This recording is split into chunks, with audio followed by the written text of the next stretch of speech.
목사님 모시겠습니다. 할렐루야. 예, 반갑습니다. 갈라디아서 1장 8절에 기록되어 있기를 그러나 우리나 혹 하늘로부터 온 천사라도 우리가 너희에게 전한 복음 외에 다른 복음을 전하면 저주를 받을지어다 라고 기록되어 있습니다. 하늘에서 내려온 천사라도 우리가 너에게 전한 복음, 성경 외에 다른 복음을 전하면 구원이 아니라 저주를 받을 것이라고 말씀하신 거예요. 전하는 자나 받는 자도 그러면 똑같이 받는 거예요. 같이 저주 받는 거예요. 다른 복음 전하면. 성경 말씀 외에 다른 복음을 전하면 돼야 안 돼요? 또 성경 말씀이 아닌 것을 그 복음을 받으면 돼야 안 돼요? 안 돼요. 오늘 허락하신 하나님 말씀 누가복음 2장 1절부터 7절입니다.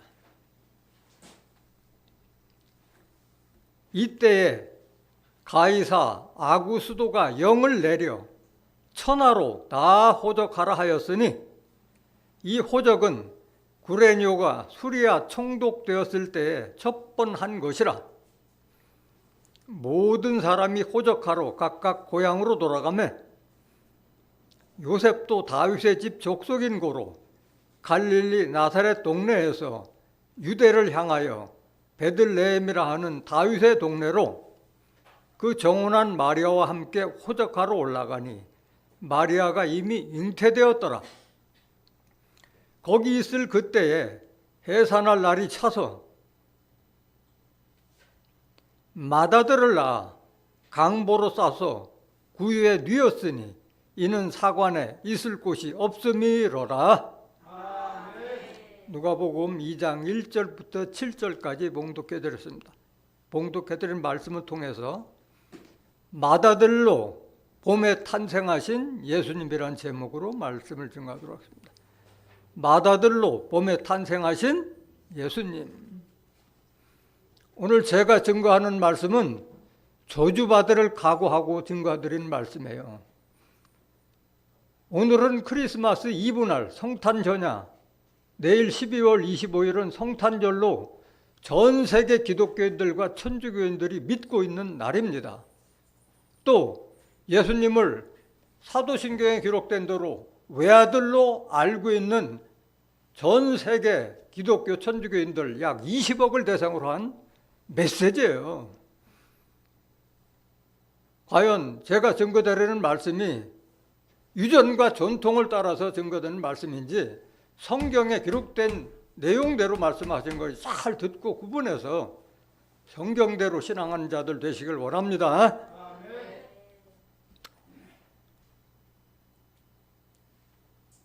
지금 많은 기독교 신자들이나 천주교 신자들이 성경을 믿지 않고 유전과 전통을 따라서 관습대로 신앙을 하기 때문에 예수님을 오늘날도 외아들로 알고 있고 또 12월 25일을 예수 성탄절로 알고 있는데 예수 성탄절은 언제 제정되느냐?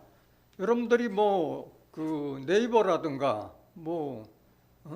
아니면 다른 그 검색 창에 성탄절의 기원이라든가 부활절의 기원 이런 걸 찾아보면은 여러 가지 설들이 많이 있어요. 근데 예수님이 성탄했을 때는 예수님을 믿지도 않았었잖아요. 예수님을 탄생일을 성탄로 정한 것도 이스라엘에서 정한 것이 아니라 예수 복음이 전파된 로마에서, 그것도 예수님 십자가 지신 이후 336년부터 그 로마 교회에서 성탄절로 지키기 시작한 거예요. 12월 25일은 여러 가지 설이 있지만은 그 동지제를 기점으로 해서 그 시작했다고 이렇게 전해지고 있습니다. 왜냐하면 그 서유럽이나 유럽 쪽에는 해를 본 날이 많지 않아요. 그리고 그래서 해복이 그 동지라는 것은 낮과 밤의 길이가 같은 날이잖아요. 동지 이후부터 이제 해가 길어지기 때문에 동짓날을 굉장히 축제로 여기서 많이 했던 거예요. 거기서 기원이 됐다는 설이 있는데 이건 다시 설이지 성경에 기록된 그런 배경이 아니랄 거예요. 그냥 중요한 것은 우리가 예수님의 부활절도 그렇고 성탄절도 그렇고 다른 모든 것도 성경에 근거를 해서 아직 그게 참신앙이지 유전과 전통을 따라가다 보면은 알게 모르게 구원의 길이 아니라 저주의 길로 간다는 것을 깨달아야 할 줄 믿습니다. 왜 그러냐? 성경을 알지 못하면 다 오해하기 때문에 그런 거예요. 마태복음 22장 29절에 기록되어 있기를 너희가 성경도 하나님의 능력도 알지 못하는 거로 뭐하였다? 오해하였다. 오해하고 있는 거예요. 성탄하신 날에 대해서도 예수님의 외아들로 탄생됐다는 것도 오해하고 있다는 거예요. 골로새서 2장 8절 보세요. 누가 철학과 헛된 속임수로 너희를 노력할까 주의하라. 이것이 사람의 유전과 세상의 초등학문을 쫓으며 그리스도를 쫓음이 아니니라. 유전 쫓는 것은 세상의 초등학문. 세상의 초등학문이 뭐예요? 율법. 갈라디아서 3장 24절. 율법은 우리를 그들에게 인도하는 몽학선생, 초등학문이다 이거야. 유전 따라가는 자들은 예수 믿는 자가 아니라 모세에게 진 율법, 10계명 지켜서 구원 받겠다는 자들일 거예요. 속고 있다는 거예요. 속고 있다는 거예요. 유전과 전통 따라가면. 디모데후서 2장 5절 보세요. 경계하는 자가 법대로 경계하지 아니하면 면류관을 얻지 못할 것이며 라고 기록되어 있어요. 경계하는 스포츠맨을 빙자해서 신앙생활하는 우리가 하나님의 법인 성경대로 신앙하지 않으면 천국도 영생도 구원도 없다. 이걸 말하고 있는 거예요. 성경은 다 비유로 기록됐다고 말씀드렸잖아요. 근데 오늘날 많은 사람들이 사도신경을 주문처럼 외우고 또 사도신경을 외지 않으면 마치 이단으로 취급하고 하는데 사도신경은 성경 내용하고 많이 다르다는 내용을 모르고 그냥 주문처럼 외우고 있는 거예요. 사도신경에 뭐라고 기록되어 있느냐? 전능하사 천지를 만드신 하나님 아버지를 내가 믿사오며 그 외아들 우리 주 예수 그리스도를 믿사오니. 예수님을 뭐라고 그래요? 무슨 아들? 외아들로 기록돼요. 외아들로.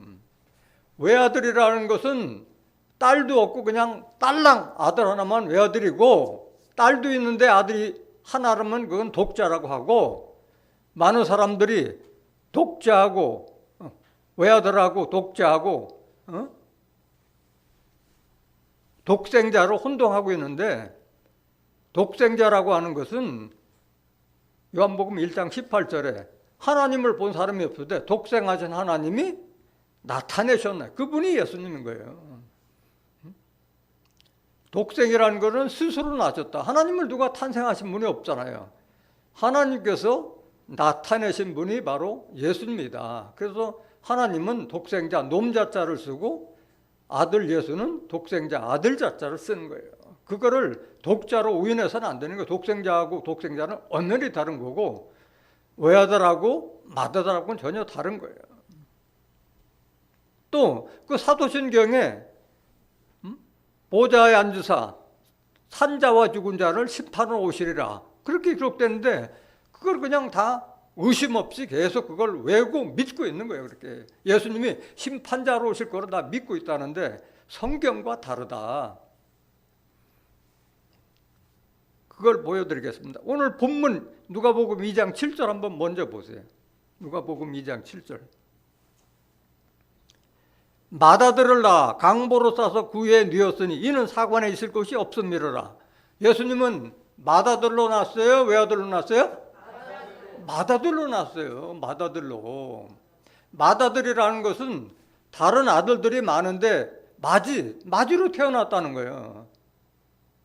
그런데 오늘날 그 사도신경을 외면서 예수님을 외아들로 알고 있는 사람들은 성경에 예수님이 남동생이 4명, 여동생이 2명 있다는 사실을 까맣게 모르고 있어요.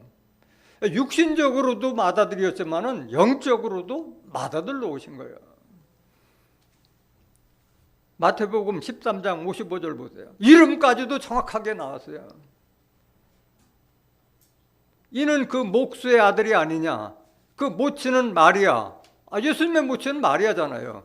그 형제들은 야고보, 요셉, 시몬, 유다라 하지 않느냐. 남동생이 4명이에요. 4명. 56절.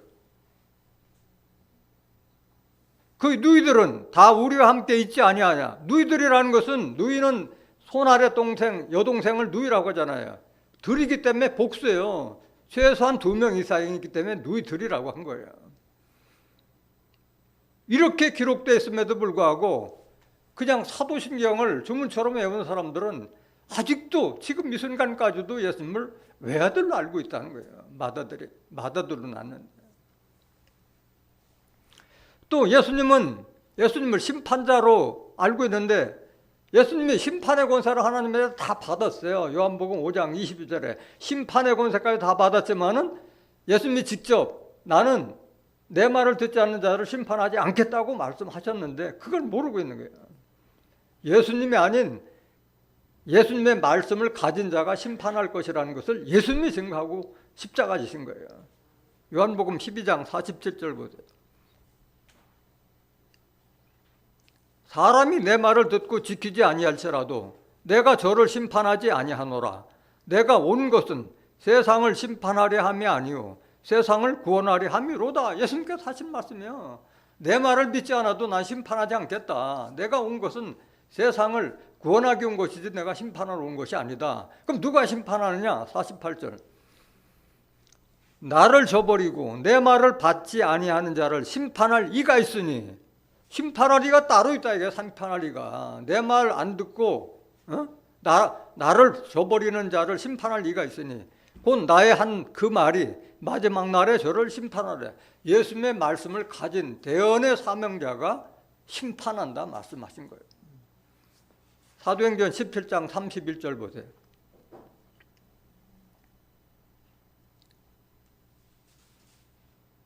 이는 정하신 사람으로 하여금 천하를 공의로 심판하라를 작정하시고. 정하신 사람이 있다. 이렇게 정하신 사람이 심판하실 사람이 있다야. 천하를 공의로 심판할 나를 그러니까 천하를 심판하는 분이요. 이분은 이에 저를 죽은 자 가운데도 다시 살신 것으로 모든 사람에게 믿을 만한 증거를 주셨으면 하니라 기록되어 있어요. 성경은 이렇게 기록되어 있는데 우리가 그 유전과 전통을 따라서 사도신경을 이렇게 주문처럼 외우고 그 사도신경을 외지 않는 교회나 교인들은 이단이라고 저주하는 게 누가 이단이냐 이거야. 성경대로 하는 자가 이단이야. 아니면 성경과 상관없이 유전과 철학을 쫓아가는 자들이 이단이냐. 생각이 있으면 판단할 거 아니겠어요. 성경 알지 못하면 구원 없어요. 천국도 영생도 없는 거예요. 이 성경을 왜 주셨어요? 우리 예수님으로 말미암아 우리가 구원 얻기 위해서 성경 주신 거잖아요. 디모데 후서 3장 15절 보세요. 또 네가 어려서부터 성경을 알았나니 성경은 능히 너로 하여금 그리스도 예수 안에 있는 믿음으로 말미암아 구원에 이르는 지혜가 있게 하느니라 말씀하셨어요. 예수님을 바로 알아서 구원받게 하기 위해서 성경을 주신 거예요. 16절. 모든 성경은, 이 성경에는 모든 성경 말씀은 하나님의 감동으로 된 것으로 교훈과 책망과 바르게 함과 의로 교육하기에 유익하니 이는 하나님의 사람으로 온전케 하며 모든 선한 일을 행하기에 온전케 하려 함이니라. 이런 사람 만들기 위해서 우리에게 성경 주신 거예요. 하나님의 사람으로 온전한 사람 되기 위해서 선한 사람으로 만들기 위해서 성경 주신 거예요. 요한복음 17장 3절 보세요. 영생은 곧 유일하신 참 하나님과 그의 보내신 자 예수 그리스도를 아는 것이니다. 그랬어요. 우리가 천국과 영생을 얻기 위해서는 성경을 알아야 되는 거예요. 유일하신 참 하나님과 그의 보내신 자 예수 그리스도를 아는 것이라는데 하나님도 지금 말씀으로 계시고 영으로 계시잖아요. 요한복음 1장 1절에 하나님은 나는 태초에 말씀이 계시나 이 말씀이 하나님과 함께 계셨으니 이 말씀이 곧 하나님이시라.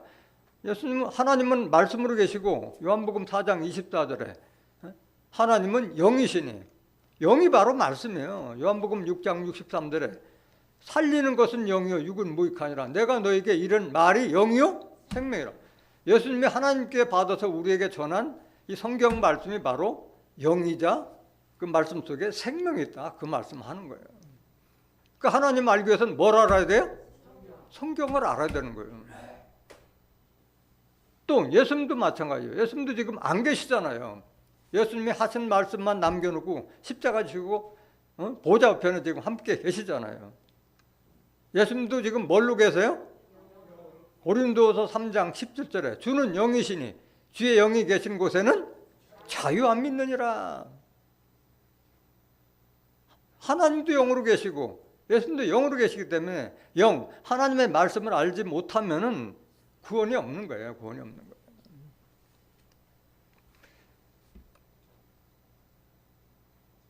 여기서 중요한 것은 예수를 안다고요. 그래서 하나님을 안다, 예수님을 안다는 것은 성경을 통한 하나님, 또 성경을 통한 예수님을 알아야지 그걸 알지 못해서는 하나님을 안다, 예수님을 안다 할 수가 없는 거예요.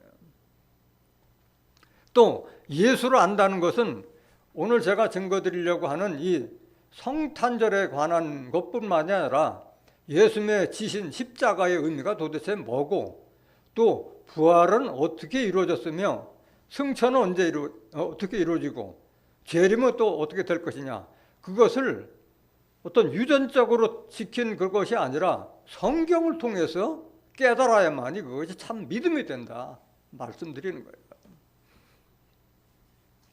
십자가 의미에 대해서도 많은 사람들이 모르고 있잖아요. 부활에 대해서도 영으로 부활했다는 것은 모르고 육신의 부활로 알고 있고 승천도 예수님이 그냥 공중 하늘로 올라갔다고 그렇게 알고 있잖아요. 다 성경을 근거로 하지 않기 때문에 그런 막연한 신앙을 갖고 있는 거예요. 마태복음 7장 21절 보세요. 마태복음 7장 21절 나더러 주여 주여 하는 자마다 천국에 다 들어갈 것이 아니요 다만 하늘에 계신 내 아버지의 뜻대로 행하는 자라야 들어가리라 라고 기록됐어요. 뭐 다 주여 주여 하는 자들은 다 믿는 자들이잖아요. 뭐 하나님 믿고 예수님 보고 주여 주여 하는 자마다 천국에 들어갈 것이 아니요 하늘에 계신 내 아버지의 뜻대로 행하는 자라 들어가려는데 그 하나님의 뜻이 뭐냐? 오늘날 믿는 자들에게 하나님의 뜻이 뭐냐고 물어보면 성경적으로 답하는 자들이 찾아보기가 어려워요. 하나님의 뜻이 뭐라는 것을 성경에 정확하게 기록되어 있는데도 불구하고 모르고 있다는 거예요. 요한복음 6장 40절 보세요. 내 아버지의 뜻은, 이게 하나님의 뜻이에요. 내 아버지 하나님의 뜻은 아들 예수를 보고 믿는 자마다 영생을 얻는 이것이니 마지막 날에 내가 이를 다시 살리리라 하시니라. 이게 하나님의 뜻이에요. 아들 예수를 보고 믿는 자마다 영생을 얻게 하는 것이 하나님의 뜻이다. 근데 지금 예수님이 계세요, 안 계세요? 안 계시고 영으로 계시기 때문에, 말씀으로 계시기 때문에 성경을 알아야만이 예수도 알고 하나님을 알게 되는 거예요. 그래서 하나님과 예수님을 알게 되면 바로 영생도 구원도, 영생의 축복도 받고 천국도 같이 받는 거잖아요. 아들 보고 믿는 자마다 영생을 얻는 것이 하나님 뜻이라고 했기 때문에 하나님 뜻대로 해놓는 자만이 천국 들어간다 했기 때문에 천국도 영생도 다 하나님과 예수를 알았을 때 축복을 받는다 그 말씀이에요. 요한복음 5장 39절 보세요. 너희가 성경에서 영생을 얻는 줄 생각하고 성경을 상고하거니와 이 성경이 곧 내게 대하여 증거하는 것이로다. 이 성경 말씀을 우리가 깊이 숙고해서 또 읽고 또 읽고 듣고 또 듣고 해서 성경을 알려고 노력하는 것은 이 성경 자체가 내게 대하여 예수에 대해 증거하는 책이기 때문에 성경을 상고한다 그 말씀하는 거예요. 구약도 신약도 계시록도 다 예수를 증거하는 말씀이에요. 축구에서 보자면 다 예수에 대한 증거의 말씀인 거예요.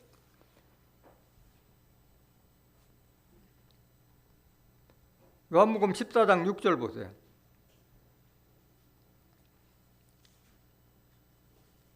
예수께서 가라사대 내가 곧 길이요 진리요 생명이니 나로 말미암지 않고는 아버지께로 올 자가 없느니라. 예수님이 바로 내가 천국 가는 길이고 내가 영생의 길이고 내 말이 바로 진리고 또 내 말 속에 생명이 있다. 요한복음 1장 14절에 기록됐기를 예수님은 말씀이 육신이 되어서 은혜와 진리가 충만하다고 말씀하셨고 요한복음 1장 4절에 말씀 속에 생명이 있다고 하는데 그 말씀을 예수님이 다 가지고 계시다. 나로 말미암고는 아버지께로 올 자가 없다는 것은 나를 통하지 않고는 천국 갈 자 없고 영생 얻을 자 없다 그 말씀 하시는 거잖아요. 사도행전 4장 11절 한번 보세요. 이 예수는 너희 건축자들의 버린 돌로서 집 모퉁이의 머릿돌이 되었느니라. 12절 다른 이로서는 구원을 얻을 수 없나니 천하 인간의 구원을 얻을 만한 다른 이름을 우리에게 주신 일이 없음이니라 하였더라. 예수님을 통하지 않고서는 마지막 심판과 환난 날에 구원 받을 자가 없다 말씀하시는 거예요. 이런 예언이 되어 있고 이런 축복이 우리에게 있기 때문에 예수님 믿고 하나님 믿는 거 아니겠어요? 오늘 본문 말씀 보시겠습니다. 오늘 본문에 기록된 말씀. 그래서 예수님은 마다들로 오셨고 봄에 탄생하셨다는 것을 성경적으로 증거해 드리겠습니다. 이때 가이사 아구스도는 로마 초대 황제입니다. 가이사 아구스도가 영을 내려 천하로 다 호적하라 하였으니 이 호적은 구레뇨가 수리아 총독되었을 때 첩번한 것이라 모든 사람이 호적하러 각각 고향으로 돌아가매 요셉도 다윗의 집 속속인 고로 갈릴리 나사렛 동네에서 유대를 하는 다윗의 동네로 그 정원한 마리아와 함께 호적하러 올라가니 마리아가 이미 잉태되었더라. 그래서 예수님 탄생에 대해서는 이사야 선지자도 예언을 했고 그 다음에 미가 선지자가 예언했는데 미가 선지자 예언 한번 보시겠습니다. 호적을 하라고 한 것은 그 당시에는 이스라엘이 로마의 지배를 받고 있던 시대였기 때문에 그런 거예요. 베들레헴 에브라다야 너는 유다 족속 중에 작을지라도 이스라엘을 다스릴 자가 내게서 내게로 나올 것이라 그의 근본은 상고의 태초이니라 라고 기록했어요. 예수님의 원래 고향은 어디예요? 갈릴리 나사렛 동네였는데 호적을 하라는 명이 내렸기 때문에 베들레헴으로 이동해서 거기서 탄생된 거예요. 그러니까 이것까지도 이미 예수님 탄생 전에 미가 선지자가 이스라엘 다스릴 자가 베들레헴에서 탄생할 것이라는 것을 예언했기 때문에 예언대로 이루어진 거예요. 아니 수리아 총독이 호적하라는 그런 명을 내리지 않았더라면 아구스도가 내리지 않았더라면 갈 일이 없었잖아요. 그런 명령도 다 이미 다 예견된 일이기 때문에 베들레헴에서 탄생할 것을 예언한 거예요. 여기에 중요한 것은 그의 근본은 상고의 태초니라. 이스라엘 다스릴 자는 그의 근본은 상고 이미 태초에 벌써 정해졌다 말하는 거예요. 그럼 예수님을 왜 이렇게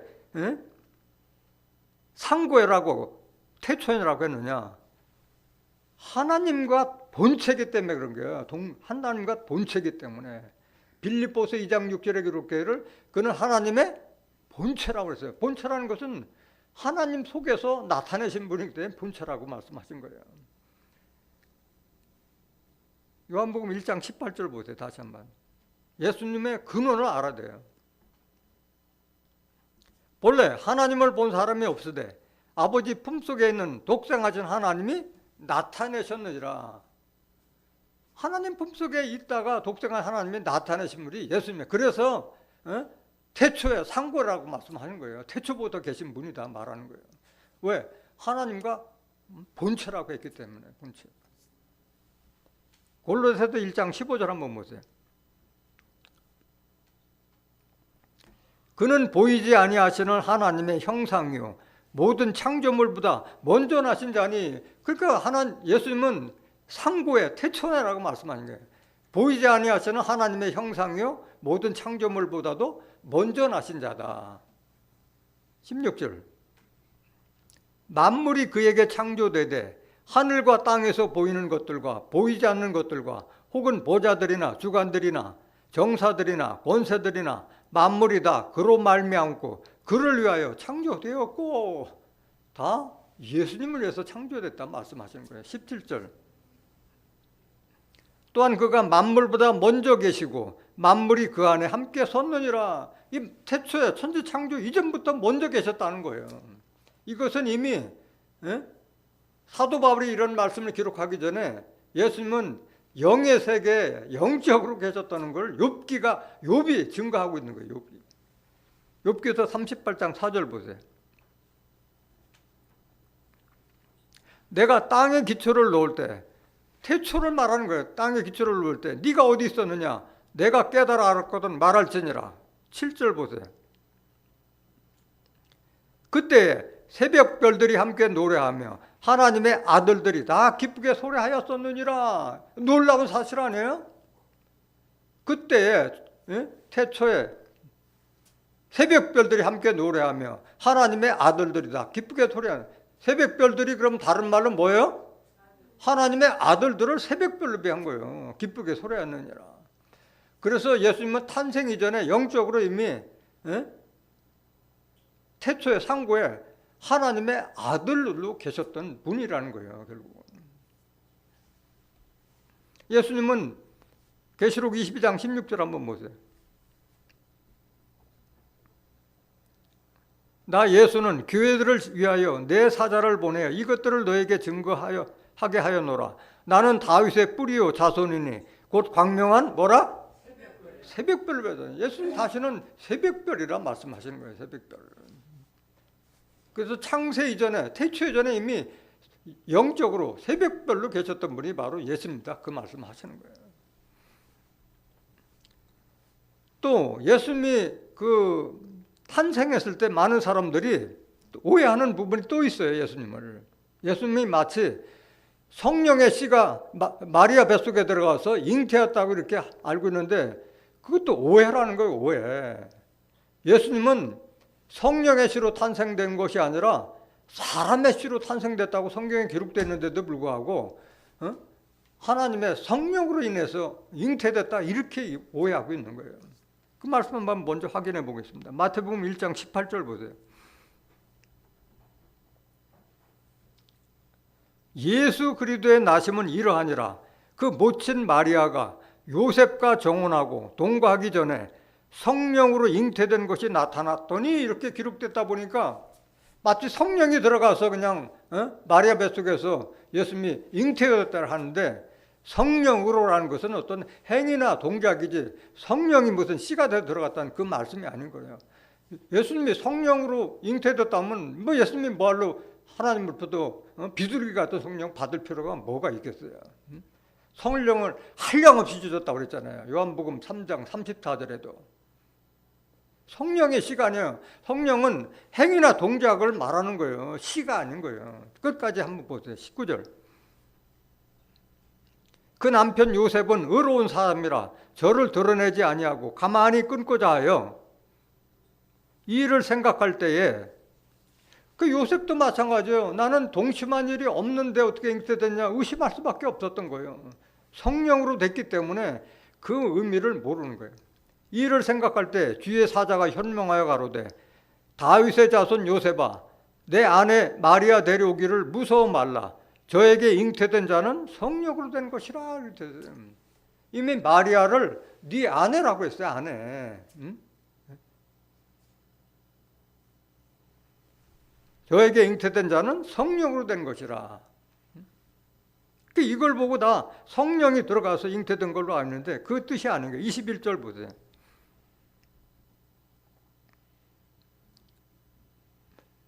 아들을 낳으리니 이름을 예수하라. 이는 그가 자기 백성을 저희 죄에서 구원할 자심이라 하니라. 이름을 예수라 하는 것까지 다 알려줬잖아요. 요 예수님의 그 잉태된 과정을 누가복음엔 조금 달리 표현됐어요. 그 말씀을 알아야만이 예수님이 성령으로 잉태됐다는 말이 무슨 말인지 알 수 있는 거예요. 누가복음 1장 26절 보세요. 여섯째 달에 천사 가브리엘이 하나님의 보내심을 받들어 갈릴리 나사렛이란 동네에 가서 다윗의 자손 요셉이라 하는 사람과 정혼한 처녀에게 이르니 그 처녀의 이름은 마리아라. 그에게 들어가 가로되 은혜를 받은 자여 평안할지어다 주께서 너와 함께 하시도다 하니 처녀가 그 말을 듣고 놀라 이런 인사가 어찌함인고 생각하며 천사가 일러 가로되 마리아여 무서워 말라 내가 하나님의 은혜를 얻었느니라. 보라 내가 수태하여 아들을 낳으리니 그 이름을 예수라 하라. 여기 수태라는 것은 난자와 정자가 결합해서 잉태가 됐을 때 그것을 수태라고 하는 거예요. 성령이 들어가서 무슨 잉태가 되는 것이 아닌 거예요. 32절 저가 큰 자가 되고 지극히 높으신 이의 아들이라 일컬을 것이요 주 하나님께서 그 조상 다윗의 위를 저에게 주시리니 영원히 야곱의 집에 왕노로 타실 것이며 그 나라가 무궁하리라. 마리아가 천사에게 말하되 나는 사내를 알지 못하니 어찌 이 일이 있으리까? 이 35절을 잘 들어보세요. 35절 천사가 대답하여 가로되 성령이 내게 임하시고 지극히 높으신 이의 능력이 너를 덮으시리니 이름으로 나실 바 거룩한 자는 하나님의 아들이라 일컬으리라. 성령이 내게 임하시고 지극히 높으신 하나님의 능력이 너를 덮으시리니 나실 바 거룩한 자는 하나님의 아들이라 일컬이라. 그러니까 하나님의 성령으로 임했다는 것은 행위나 동작이라고 하는 거잖아요. 본인들은 알지 못하지만은 무의식 중에 같은 육적인 결합이 있다는 것을 말하는 거예요. 그런데 본인들은 알아요 몰라요? 성령의 능력으로 덮어지니까 본인들은 모르는 거예요. 이거를 이해하기 위해서는 롯과 두 딸들이 소알성으로 피했을 때에 앞으로 우리 아버지의 후손이 없으니까 아버지의 술을 먹여서 같이 동침해서 아기를 낳자고 롯의 두 딸들이 약속을 하고 아버지하고 동침을 했는데 아버지는 그 사실을 알지 못한 거예요. 그와 같은 거예요. 그걸 이해하면 이해할 수 있는 거예요. 창세기 19장 30절 한번 보세요. 롯이 소알에 거하기를 두려워하여 두 딸과 함께 소알에서 나와 산에 올라거하되 그 두 딸과 함께 굴에 거하였더니 큰 딸이 작은 딸에게 이르되 우리 아버지는 늙으셨고 이 땅에는 세상의 도리를 쫓아 우리의 배필될 사람이 없으니 우리가 우리 아버지에게 술을 마시고 동침하여 우리 아버지로 말미암아 인종을 전하자 하고 그 밤에 그들이 아비에게 술을 마시고 큰 딸이 들어가서 그 아비와 동침하니라. 그러나 그 아비는 그 딸의 눕고 일어난 것을 깨닫지 못했다. 있을 수 없는 거잖아요. 딸과 동침했는데 술을 먹었다 하더라도 그거 안 되잖아요 다. 마찬가지 작은 딸도 똑같이 해가지고 동침했는데도 깨닫지 못하였다고 그랬어요. 이게 바로 이게 성령이 하나님의 능력이 너를 덮었다는 그 말을 이해를 해야만이 이 말을 이해할 수 있는 거예요. 그래서 예수님은 성령의 씨가 아니고 사람의 씨로 나왔다는 것 성경에 여러 구절이 기록되어 있어요. 그 말씀 먼저 보시겠습니다. 마태복음 1장 1절 보세요. 아브라함과 다윗의 자손 예수 그리스도의 세계라 해가지고 예수님의 족보가 쭉 나오잖아요. 마태복음 1장 1절부터. 아브라함과 다윗의 자손, 육신적으로 아브라함과 다윗의 자손이다 이게야. 그 족보가 있다는 것은 혈맥을 이어받은 거 아니에요. 피를 이어받았다는 뜻이잖아요. 여기서 예수님이 탄생됐잖아요. 16절 보세요. 마태복음 1장 16절.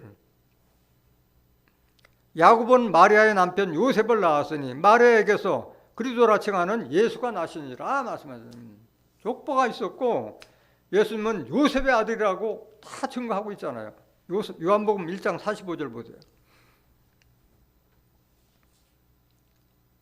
빌립이 나다나엘을 찾아 이르되 모세가 율법에 기록하였고 여러 선자가 기록한 그 일을 우리가 만났으니 요셉의 아들 나사렛 예수니라. 누구의 아들?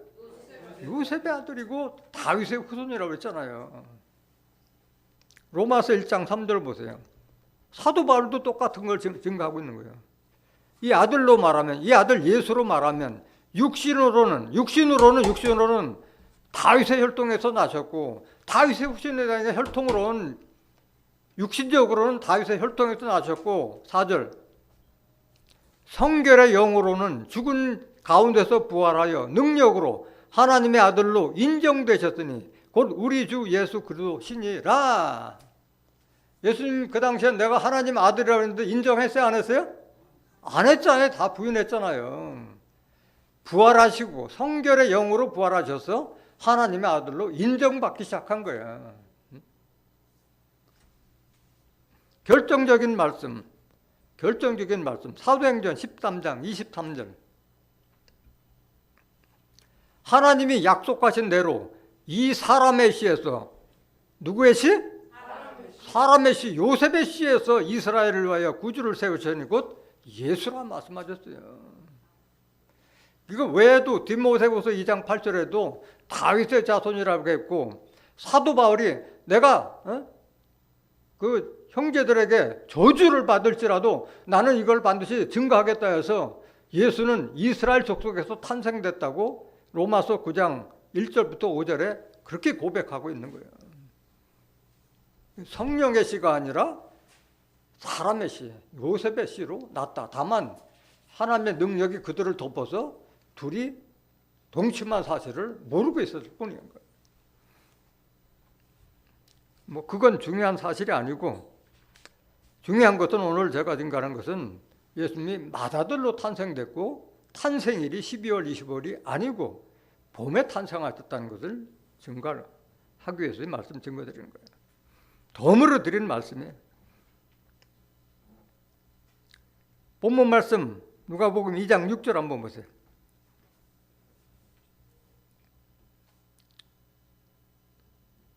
거기 있을 그때 해산할 날이 차서 베들레헴에 가서 묵을 곳이 없어서 사관에 머물렀다고 해서 사관이라는 것은 임시 숙소예요. 임시 숙소. 왜 임시 숙소까지 이렇게 정했느냐? 그 명을 낼 때도 다 그 의미가 있어서 내리는 거예요. 그 유대인들이 가장 소중하게 지키는 절기가 뭐예요? 유월절 지키잖아요. 유월절. 출애굽했을 때 죽음의 사자로부터 피하기 위해서 문방과 인설주에 양피를 발라서 죽음의 사자가 넘어갔다 해서 넘을 월자 써서 유월절이라는 절기를 철석같이 지키잖아요. 그 사람이 많이 모일 때를 기준으로 해서 호적하라고 내는 거예요. 그러다 보니까 그 마을에 사람들이 많이 모이다 보니까 방이 비좁은 거예요. 임시숙소를 했는데도 불구하고 들어가지 못했다는 것은 목수의 아들이기 때문에, 목수이기 때문에 돈이 많아요, 적어요? 가난한 사람이었기 때문에 들어갈 수가 없었던 거예요. 뭐 요즘 같으면 돈 있으면 따따블이라도 주고 가서 해산을 할 텐데 오죽했으면 마구간에 들어가서 애를 낳느냐.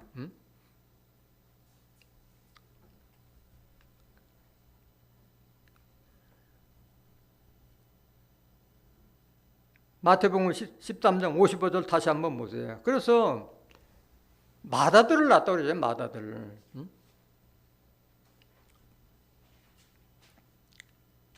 거기 있을 그때 해산을 나리차서 마다들을 낳아 강보로 산 뒤에 이었으니 이는 사관에 있을 곳이 없음이라 그랬는데 이는 그 목수의 아들이 아니냐? 그 모친은 마리아, 그 형제들은 야고보, 요셉, 시몬, 유다라 하지 않느냐?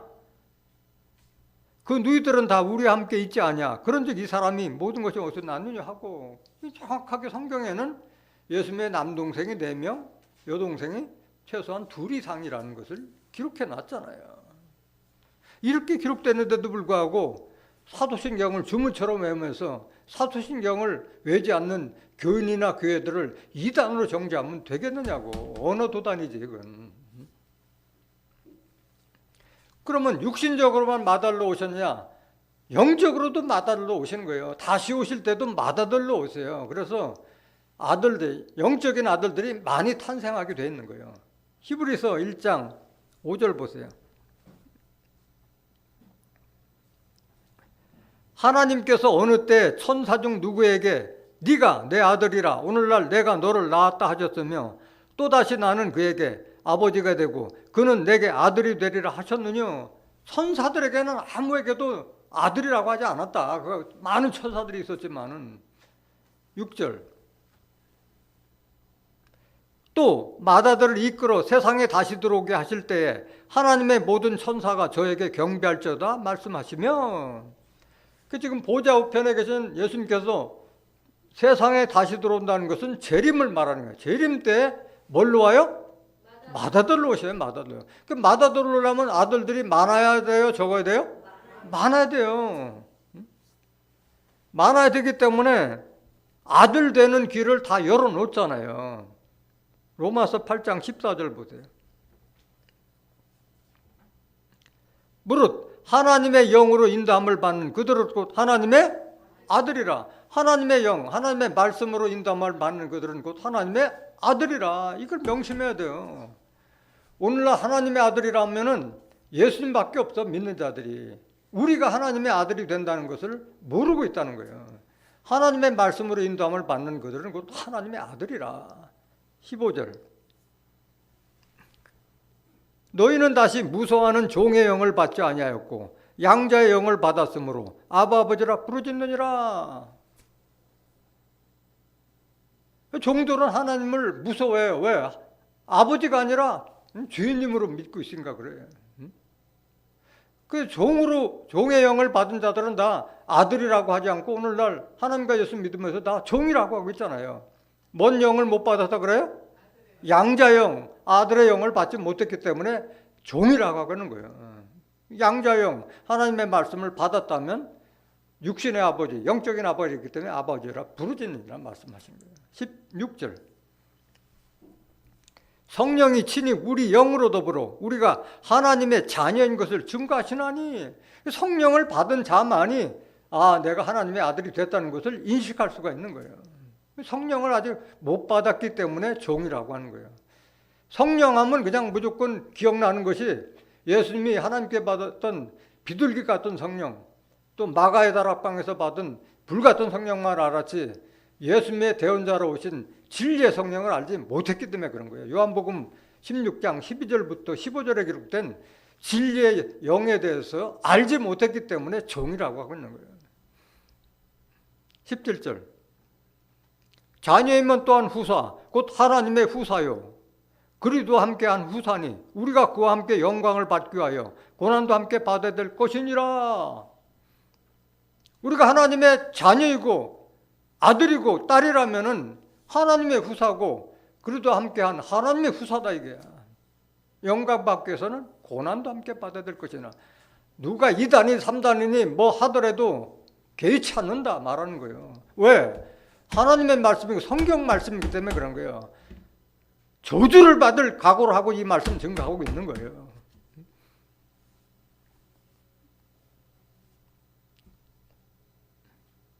진리가 아니면은 담대한 마음을 가질 수가 없잖아요. 진리기 때문에 말씀드리는 거예요. 29절 보세요. 로마서 8장 29절. 하나님이 미리 아신 자들로 또한 그 아들의 형상을 본받게 하기 위하여 미리 정하셨으니 이는 그로 많은 형제 중에서 맏아들이 되게 하려 하심이니라. 이렇게 기록되어 있잖아요. 하나님께서 미리 아신 자들이요? 자들이요. 복수예요, 복수. 그 아들 예수의 형상을 본받게 하기 위해서 미리 정했다 이게야. 예수님은 맏아들, 예수의 형상 닮은 아들들이 많이 탄생할 것을 이미 사도 바울이 이렇게 증거하고 있잖아요. 그래서 예수님은 사도신경에 기록된 대로 외아들이 아니라 남동생 4명, 여동생 2 이상 있는 맏아들로 탄생됐고, 육신적으로 그렇게 영적으로도 하나님의 맏아들로 탄생됐고 맏아들로 다시 오신다는 것을 깨닫기 원합니다. 그 다음 12월 25일은 예수님의 성탄절이 아니다. 예수님은 봄에 탄생됐다 하는 말씀을 증거하도록 하겠습니다. 누가복음 2장 8절 보세요. 그 지경에 예수님 탄생할 그때에 목자들이 밖에서 밤에 자기 양떼를 지키더니, 9절, 주의 사자가 곁에 서고 주의 영광이 저희를 두루 비추매 크게 무서워하는지라.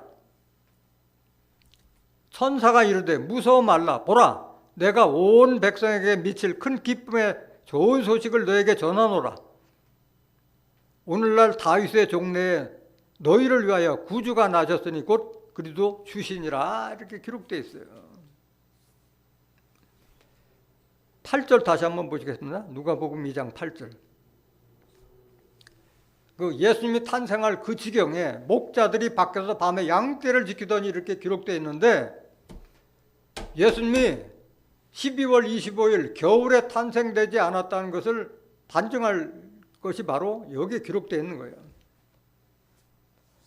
그 지금 지정학적으로 맞다, 지정학적으로 안 맞는다 말하는 거예요. 지정학적이라는 말은 무슨 말이냐면, 우리나라 서울이 위도상으로 약 35도에 걸쳐 있어요. 제주도부터 제주도가 한 32도, 서울이 한 35도, 위도. 적도를 기준으로 해서 북이 35도가 서울 지경이에요. 이스라엘은 위도가 어느 정도냐? 약 30도에서 오르락내리락해요. 그렇기 때문에 우리나라 제주도보다 더 남쪽에 있기 때문에 기후가 우리나라보다는 조금 더 따뜻하기 때문에 봄도 우리나라보다 한 보름 정도 더 빨라요. 좀 더 따뜻하고. 그런데 특이한 것은 뭐냐면은 겨울에는 우리나라는 이렇게 날씨가 좀 춥기 때문에 추우면은 눈이 쏟아지지만은 거기는 우기예요. 비가 많이 와요. 그 시절에 겨울에 비가 많이 내려요. 그런데 지금 12월 25일 예수님 탄생하실 때 목자들이 들에서 양을 쳤다고 그러는데, 12월 달에는 들에서 양을 칠 계절이 아니에요. 왜 그러냐? 최소한 3월부터 10월 달까지는 밖에서 칠 수 있지만 11월부터 2월까지는 들에서 칠 수 없어요. 양이나 염소가 가장 취약한 게 뭐냐면 비 맞는 거예요. 비 맞으면 감기 걸려서 다 병들어 죽어요. 들에서 양을 칠 수가 없는 거예요. 그래서 들에서 양을 칠 계절은 분명히 3월에서 10월이지 11월부터 2월달까지 칠 수가 없다. 이게 지정학적인 반론이고, 이것은 뭐 믿지 못하겠다 할 수 있겠지만은 더 정확한 것이 기록되어 있어요. 21절 한 번 더 보세요. 누가복음 2장 21절.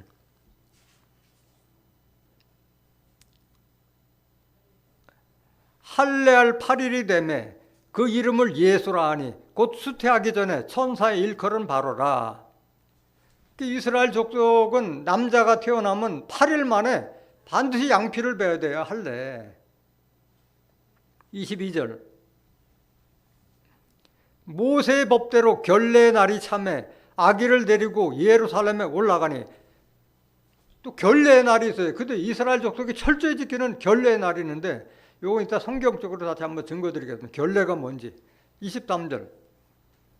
이는 주의 율법에 쓴 바 첫 해 처음 난 남자마다 주의 거룩한 자라 하리라 한 대로 아기를 죽게 드리고 또 주의 율법에 말씀하신 대로 비둘기 한 쌍이나 혹 어린 반구들로 제사하려 함이니라.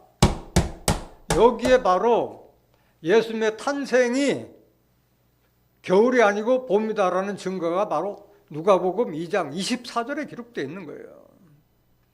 결례날의 예물로 비둘기 한 쌍이나 어린 반구들로 제사하려 함이라 기록되어 있는데, 여기 나오는 비둘기나 또 어린 반구는 이스라엘의 봄에 날아오는 철새예요. 산비둘기라고 해요, 다른 말로. 근데 반구새라는 것은 그들 말로 산비둘기라고 하는데 텃새가 아니라 철새예요. 봄에만 오는 철새예요. 이 텃새인 비둘기도 겨울에 알 까지 않아요. 비둘기도 다 봄에 부화하지, 겨울에 텃새나 철새나 대부분은 다 봄에 와서 다 알을 낳는다. 그래서 이 반구에 대해서 알지 못하면은 예수님의 탄생일을 알 수가 없는 거예요.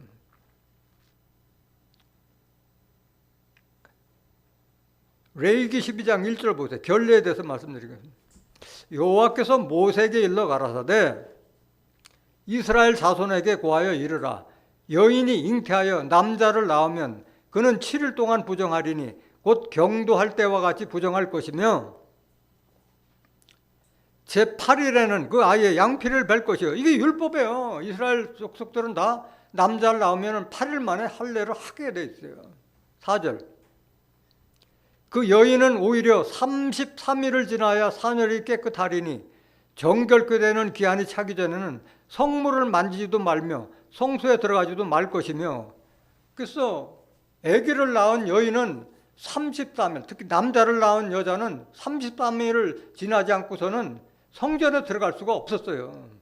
5절. 여자를 낳으면 그는 27일 동안 부정하리니 경도할 때와 같을 것이며 사녀리 깨끗하게 되면 66일을 지나야 하리라. 여자를 낳으면 60일, 2배, 남자를 낳을 때보다 2배 기간이 지난 후에야 성전에 가서 예를 드릴 수가 있는 거예요. 계속 보세요. 7절, 6절. 자녀간 정결되는 기한이 차거든 여인은 번제를 위하여 1년 된 어린 양을 취하고 속죄제를 위하여 집비둘기 새끼나 산비둘기를 취하여 회막 문 제사장으로 가져갈 것이요. 그래서 결례 날 때 양을 바치거나 또는 비둘기 새끼나 산비둘기로 제물로 드리는데, 이게 반구가 바로 산비둘기로 피한 거예요. 반구라고 이러는데 산비둘기로. 그 새끼를 비둘기 새끼나 산비둘기를 취하여, 그래서 이거는 완전히 성숙되지 않는 새끼가 바로 제물이 되는 거예요. 새끼가.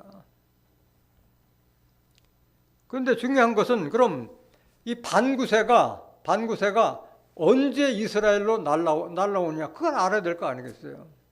또 성경에 다 기록해 놨잖아요. 아가서 2장 11절 보세요. 겨울도 지나고 비도 그쳤고, 겨울도 지나고 비도 그친 이스라엘은 겨울에 비가 온다고 했잖아요. 12절. 지면에는 꽃이 피고 새 노래할 때가 일어났는데 반구의 소리가 우리 땅에 들리는구나. 지면에 꽃이 피고 새가 노래할 때가 바로 봄이잖아요. 봄. 반구의 소리가 우리 땅에 들리는구나. 13절. 무화과 나무에는 푸른 열매가 익었고 포도나무는 꽃이 피어 향기를 토하는구나. 나의 사랑, 나의 어여쁜 자여 일어나서 함께 가자. 무화과 나무에는 푸른 열매가 있고 포도나무에 꽃이 필 때가 언제요? 계절적으로? 5월 달에 피어요. 5월 달에. 우리보다 보름 정도 빠르다고 했는데 5월 달에 이렇게 포도나무가 열매가 맺고 무화과 나무는 열매가 있고 포도나무는 꽃이 핀다고 말씀하시는 거예요. 14절. 바위 틈 낭떠러지 은밀한 곳에 있는 나의 비둘기야. 반구새는 그 해안 쪽 낭떠러지 바위 틈 싸기에다가 둥지를 털어서 거기서 새끼를 까는 거예요. 나로 내 얼굴을 보게 하라. 내 소리를 듣게 하라. 내 소리는 부드럽고 내 얼굴은 아름답구나.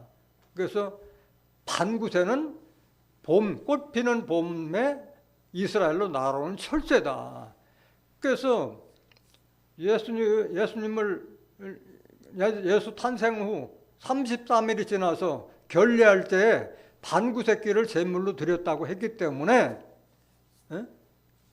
철이 어느 때요? 봄이죠, 봄. 반구가 처음 철제라는 것을 에레미야 8장 7절 한번 보세요.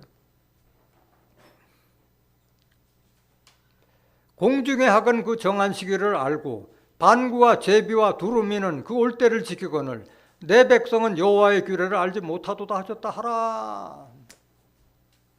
이걸 깨달아 보면 우리 사람들이 참 어리석다는 거예요. 짐승반도 못하다는 말은 거예요.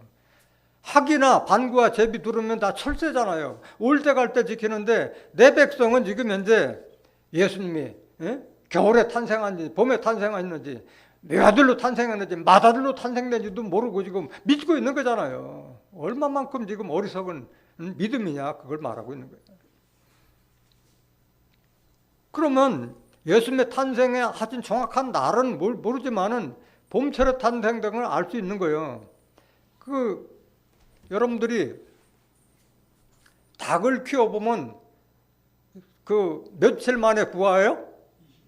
20일. 3주면 부활해요. 통상 새들이 다 3주면 부활하는 거예요. 그러니까 이른 봄에 3월 초나 2월 말에 이스라엘에 날라들어서 거기서 알을 낳고 약 21일 후에 부활을 하면은 3월 말이나 4월 초에 부활하잖아요.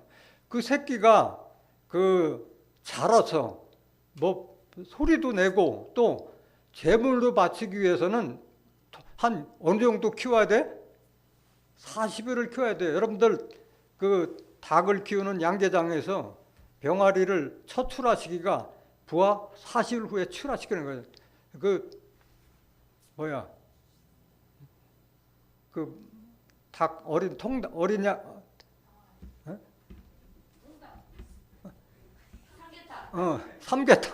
삼계탕 처음 먹는 그 닭이 바로 40일 된 닭이요. 40일 된다. 그러면 3월 말에서 40일 정도 더 하면은 결국은 약 5월 중순이잖아요. 5월 중순에서 5월 중순 날 결례 제사를 드렸기 때문에 탄생일을 따지자면 33일을 빼면은 바로 4월 중순, 6월절 그 무렵이다. 더 이상은 증가하지 않겠습니다. 알파 오메가의 섭리를 따져서 보면은 언제라고도 할 수 있는데 지금 아직 그런 시기가 아니기 때문에 그 말씀은 드리지 않겠습니다. 그래서 예수님의 탄생 시기는 12월 25일이 아니라 꽃 피고 반구새가 오는 봄이다 하는 것을 깨닫길 원합니다. 아울러서 여러분들에게 또 추가적으로 말씀드리고 싶은 것은 예수님 탄생하실 때 동방 박사들이 하늘의 별이 인도에서 왔다고 기록되어 있기 때문에 그거를 고고에서 찾으려고 수많은 노력을 했지만은 찾지 못했어요. 비유예요? 실상이에요? 비유로 기록된 말씀이에요. 그걸 하늘의 별로 지금도 알고 있는 사람들이 부지기수잖아요. 마태복음 2장 1절 한번 보세요. 헤로당 때 예수께서 유대 베들레헴에서 나심에 동방으로부터 박사들이 예루살렘에 이르러 말하되 유대인의 왕으로 나시니가 어디 계시뇨? 우리가 동방에서 그의 별을 보고 그에게 경배하러 왔노라 하니 여기서 별을 보고 왔다고 하니까 하늘의 별이다 인도해 준 걸로 알고 있는 거예요. 3절 헤로당과 온 예루살렘이 듣고 소동한지라. 왜 소동해요? 이 동방 박사가 유명한 사람들이기 때문에 그래요. 믿지 못할 사람 같으면 소동할 일도 없잖아요. 미친놈이 미친 소리 한다고 얘기하지. 왕이 엄연히 있는데 이스라엘 왕이 나셨다고 와서 얘기하니까 소동 날 수밖에 없잖아요. 제일 놀란 사람 누구예요? 헤롯 왕이잖아요. 자기가 왕인데 이스라엘 다스릴 왕이 났다고 그러니까 놀랄 수밖에 없잖아요. 계속 보세요. 4절 왕이 그 모든 대제사장과 백성의 서기관들을 모아 그리스도가 어디서 나겠느냐 물으니 가로되 유대 베들레헴이오니 이는 선지자로 이렇게 기록된 바. 그들도 성경을 봤기 때문에 미가서 5장에도 다 알고 있었던 거예요. 6절. 또 유대 땅 베들레헴아 너는 유대 고을 중에 가장 작지 아니하도다. 내게서 한 다스리는 자가 나와서 내 백성 이스라엘의 목자가 되리라 하였음이니이다. 이렇게 답변한 거예요. 7절. 이에 헤롯이 가만히 박사들을 불러 별이 나타난 때를 자세히 묻고 베들레헴으로 보내며 이르되 가서 아기에 대하여 자세히 알아보고 찾거든 내게 고하여 나도 가서 그에게 경배하게 하라. 진심이요? 가짜요? 자기 마음 본심을 숨기고 한 거예요. 알으면은 나도 아니면 죽여버려? 죽일 마음을 갖고 있으면서도 나도 가서 경배하게 하노라. 이렇게 지금 박사들을 속이고 있는 거예요. 9절. 박사들이 왕의 말을 듣고 갈새 동방에서 보던 그 별이 문득 앞서 인도하여 가다가 아기 있는 곳 위에 머물러 선지라. 그래서 별이 계속 인도해서 뭐 아기까지 인도했다. 10절. 저희가 별을 보고 가장 크게 기뻐하고 또 기뻐하더라. 별을 보고 인도했다 하는데 이 별은 실상의 별이 아니라 마음에 떨어오는 샛별 같은 깨달음, 그 지혜로 인도했다는 것이지 천체 별이 인도했다는 그 말씀이 아닌 거예요. 베드로후서 1장 19절 보세요.